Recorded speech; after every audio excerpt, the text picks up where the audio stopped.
You know spring is on its way when you see buckets hanging from sugar maple trees at Shaw Nature Reserve.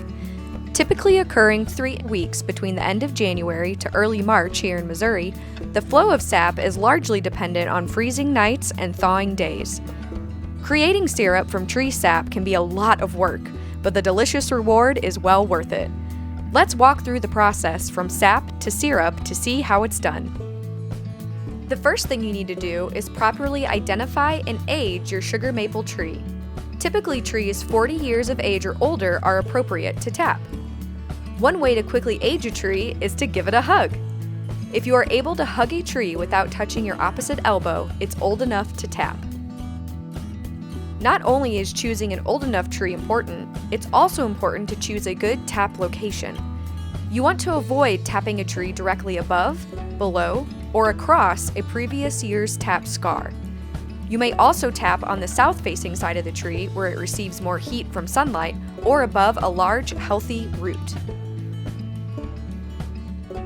We typically tap our trees using a hand drill. Battery-powered drills may also be used. Just be careful not to drill too deep into the tree. You'll want to drill about 2 to 3 inches into the tree and slightly upward, allowing the sap to flow out.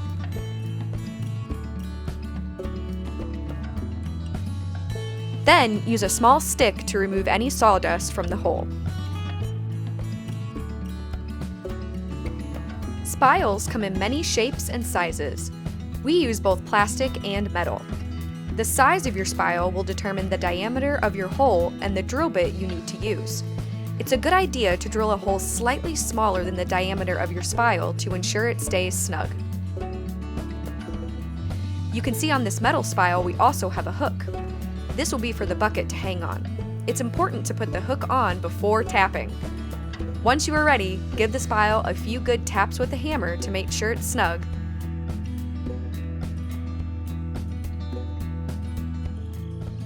Hang your bucket and slide on the lid. If using a bucket, lids are important in keeping out leaves and other debris. If it's a warm day, you might already notice sap dripping from the tree.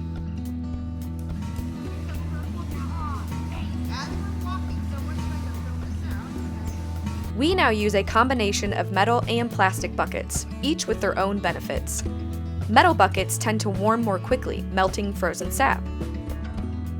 Plastic opaque buckets allow you to see how much sap is in the bucket prior to collection.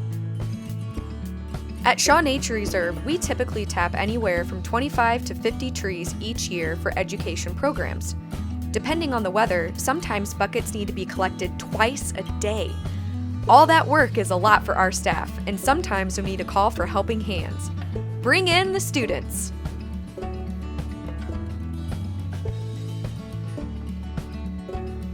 Our maple syrup programs provide education lessons on photosynthesis, the water cycle, winter tree identification, and of course, collecting sap. Students are split up into smaller working groups that are responsible for collecting sap from a color-coded group of trees. Each student has a job that could include gathering buckets, pouring sap into a cooler, using a strainer to collect debris, transporting coolers from tree to tree, and rehanging buckets once finished. It's a team effort.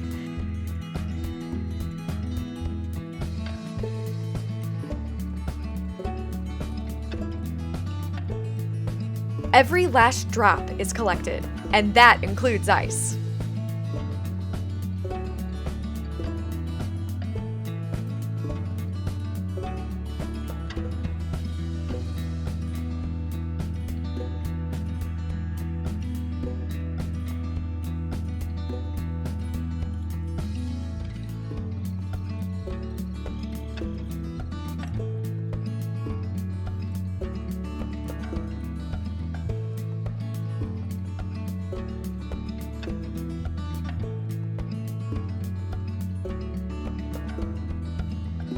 Each time we collect sap, we also record the day's temperature and weather.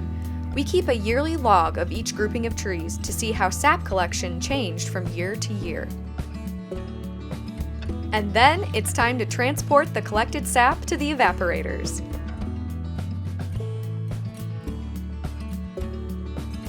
The evaporators are heated by wood fire.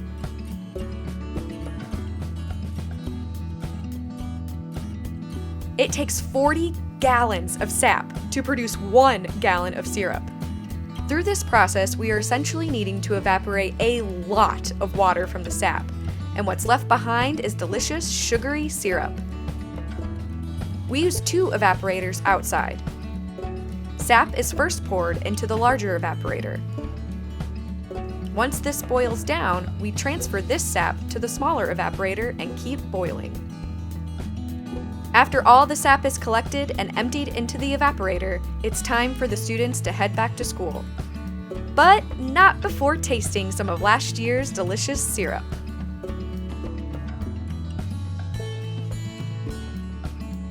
Sap will continue to boil outside until it starts turning a dark amber. Then the sap is transferred inside to a big pot for the last stage of boiling. In this other pot, we are preparing canning jars to store this year's syrup.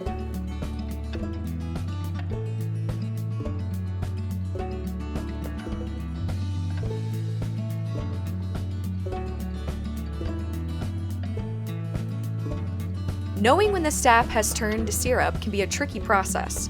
There are special thermometers that you can use to help determine this change. We often look for the syrup to start frothing.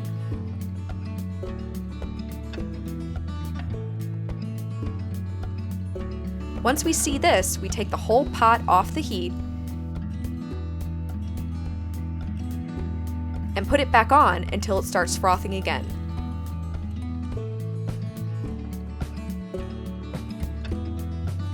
Then we know it's ready. You can also use a spoon to see if it's sticky. Real maple syrup is actually not as thick as the corn syrup you might buy at the store. It's actually kind of liquidy. If the sap is boiled too much, it will turn into hard sugar.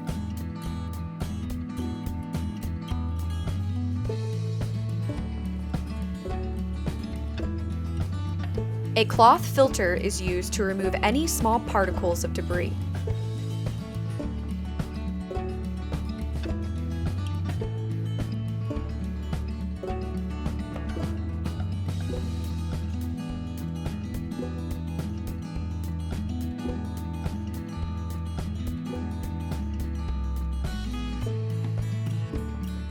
Then the canning begins.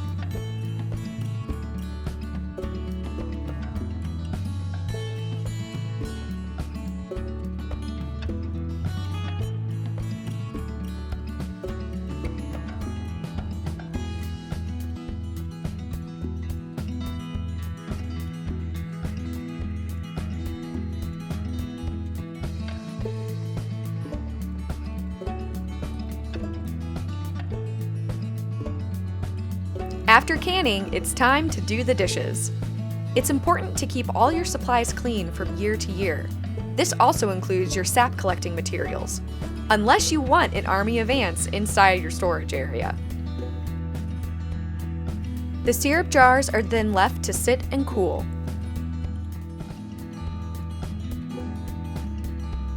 Once cooled, it's ready to use on your morning pancakes. If left sealed, maple syrup can last for years.